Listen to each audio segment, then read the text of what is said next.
آدمی قصاب تھا اور وہ رات کے صبح کے وقت جاتا تھا، جانور ذبح کرتا تھا اور دن میں لا کر وہ اپنی دکان پہ گوشت کو بیچا کرتا تھا۔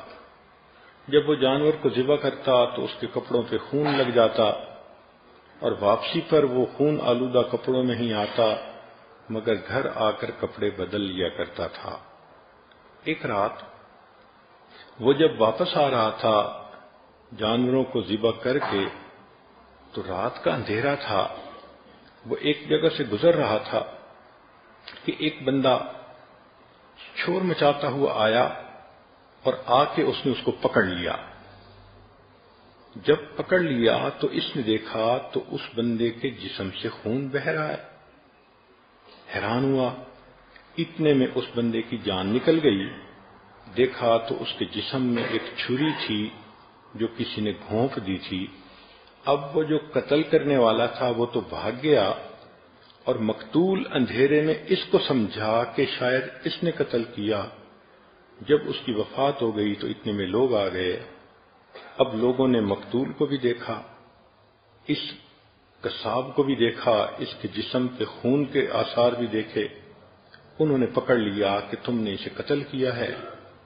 چنانچہ قاضی کے پاس مقدمہ گیا، قاضی نے گواہ دیکھے، مقتول کو دیکھا تو اس نے اس کے اوپر قصاص کا حکم لگا دیا کہ جان کے بدلے جان، اس بندے کو پھانسی دی جائے گی، اس کا سر قلم کیا جائے گا۔ چنانچہ جب سر قلم کرنے کے لیے اس بندے کو مجمع کے سامنے لایا گیا تو اس وقت اس کی آنکھوں میں آنسو آ گئے۔ تو جو لانے والا پولیس افسر تھا اس نے پوچھا کہ تم کیوں رو رہے ہو، تمہیں اپنے جرم کے اوپر ندامت ہو رہی ہے؟ اس نے کہا کہ ندامت تو ہو رہی ہے، لیکن میں اس بندے کا قاتل نہیں ہوں جس کی وجہ سے مجھے سزا دی جا رہی ہے، میں کسی اور کا قاتل ہوں۔ اس نے کہا تمہاری سٹوری کیا؟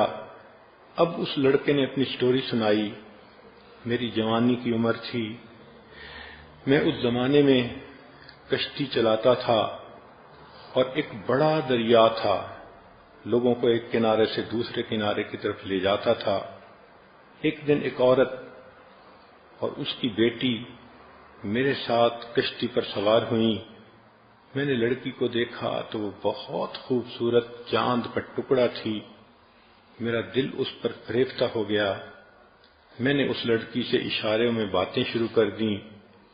لڑکی نے دیکھا کہ یہ نوجوان میرے اندر انٹرسٹ لے رہا ہے تو اس نے بھی مجھ سے اشاروں میں بات کی، حتیٰ کہ ہمارے درمیان ایک تعلق ایک دوسرے کے ساتھ ہو گیا۔ مگر لڑکی نے کہہ دیا کہ میں نکاح کے بغیر آپ کے قریب نہیں آؤں گی، آپ اگر مجھے اتنا چاہتے ہیں تو میرے والد سے بات کریں۔ لگتا تھا کہ وہ لڑکی بہت نیک، تقیہ، نقیہ، پاک دامنہ لڑکی تھی۔ کہنے لگا کہ 1 سال میں اس کی محبت میں تڑپتا رہا، بالآخر میں نے اس کے باپ سے نکاح کا پیغام بھیجا تو والد نے کہا کہ نہیں، میری بیٹی بہت خوبصورت اور بہت نیک ہے، تمہارے پاس نہ علم ہے نہ تمہارے پاس نیکی ہے، تمہارا کوئی جوڑ نہیں بنتا۔ اس نے میرے رشتے کو ریجیکٹ کر دیا۔ میں بہت مایوس ہوا اور خیر اپنی زندگی گزارتا رہا۔ 2 سال اسی طرح میرے گزر گئے۔ میں ایک دن پھر اپنی کشتی لے کے جا رہا تھا کہ ایک عورت آئی اور اس کے پاس 1 سال کا بیٹا بھی تھا، اور وہ کشتی میں بیٹھ گئی۔ جب میں نے کشتی چلانی شروع کی اور میں نے غور سے دیکھا تو میں نے دیکھا کہ یہ وہی لڑکی تھی جس کو میں نے اپنی محبوبہ بنایا تھا، اور 1 سال جس کی محبت میں پاگل ہوا تھا۔ میں نے اس سے بات چیت شروع کر دی۔ وہ کہنے لگی کہ دیکھو، میرا نکاح ہو چکا، میرا خامند ہے اور یہ میرا بیٹا ہے، میں اب آپ سے بات بھی نہیں کر سکتی۔ میں نے کہا کہ تم پہلے مجھ سے بات کرتی تھی۔ اس نے کہا اس وقت میں کنواری تھی، رشتے کے لیے آپ نے میری طرف توجہ کی تو میں نے آپ کو گائیڈ کیا کہ میرے والد سے رابطہ کریں۔ چنانچہ اب تو یہ معاملہ اوور ہو چکا۔ میں نے اس کو کہا نہیں، میں نے تمہیں بہت مس کیا، میں بہت تڑپا تمہارے لیے، راتوں کو روتا تھا۔ اس نے کہا کہ مجھے اس وقت آپ سے کوئی بات نہیں کرنی، اس لیے کہ میں کسی کی امانت ہوں۔ میں نے اس کو بہت ہی فحش قسم کی باتیں سنا کر جذبات میں لانا چاہا، مگر وہ بالکل خاموش بت بن کے بیٹھی رہی۔ میرے دل میں گناہ کا خیال آیا۔ میں نے اس سے کہا کہ اچھا، یہ بچہ تو چھوٹا ہی ہے نا، تم اسی کشتی کے اندر اس وقت میرے قریب آؤ اور مجھے اپنی خواہش پوری کرنے دو۔ اس نے کہا دیکھو اللہ سے ڈرو، میں کسی کی امانت ہوں، تم اس مہر کو مت توڑو۔ مگر میرے اوپر تو شہوت سوار تھی، میں درندہ بنا ہوا تھا۔ میں نے پہلے اس کو پیار محبت سے بہلانا پھسلانا چاہا، جب اس نے صاف انکار کر دیا تو اس وقت میں نے اس سے اس کا بیٹا چھین لیا۔ میں نے اسے دھمکایا کہ دیکھو میں تمہارے بچے کو پانی کے اندر ڈال دوں گا۔ وہ رونے لگی، آخر ماں تھی کہ میرے بیٹے کو ایسا نہ کرو۔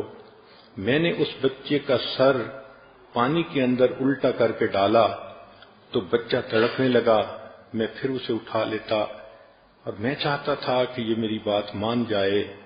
وہ روتی تو رہی لیکن اس نے ہاں نہ کی، حتیٰ کہ بچے کو جب بار بار پانی میں ڈالا تو وہ بچہ فوت ہو گیا۔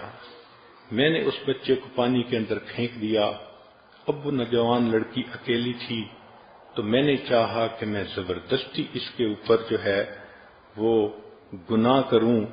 میں نے اس کی طرف ہاتھ بڑھایا، لڑکی نے اپنے زور کے مطابق اپنے آپ کو پیچھے ہٹایا، چنانچہ میں نے اس کے بالوں کو پکڑا، وہ بے پردہ کر دیا اور میں نے اسے کہا کہ میں تمہیں بھی اسی طرح پانی کے اندر ڈبو دوں گا، تم میری بات مانو۔ اس نے کہا تم جو مرضی کرو، میں اللہ کا حکم نہیں توڑ سکتی۔ چنانچہ اس کے کپڑوں کو میں نے پھاڑ دیا، اس کے سینے کو ننگا کر دیا۔ اب جب اس نے میری بات بالکل ہی نہ مانی تو میرے دل میں خیال آیا کہ اس حالت میں اگر اس کو میں چھوڑ دوں گا تو یہ بچے کے قتل کا مقدمہ بھی میرے اوپر کرے گی اور دست درازی کا بھی میرے اوپر مقدمہ ہو جائے گا، تو بہتر ہے کہ اس لڑکی کو بھی مار دیا جائے۔ پھر میرے اوپر ایسی درندگی طاری ہوئی کہ میں نے اس لڑکی کو دھکا دیا، پانی کے اندر وہ گر گئی اور ڈوب گئی۔ میں نے 20 سال پہلے اس ماں اور بیٹے کو قتل کیا تھا، پھر ڈر کے مارے میں نے یہ کام ہی چھوڑ دیا کہ کسی کو شک نہ پڑے، اور میں نے قصاب کا پیشہ اختیار کر لیا، مگر اللہ کی لاٹھی پہ آواز ہے۔ آج 20 سال گزرنے کے بعد ظاہر میں بے قصور ہوں کہ اس آدمی کو میں نے قتل نہیں کیا، مگر اس قتل کے بدلے اللہ نے مجھے آج پھانسی کے تختے پہ لا کھڑا کیا۔ سچ ہے کہ اللہ کی لاٹھی بے آواز ہوتی ہے۔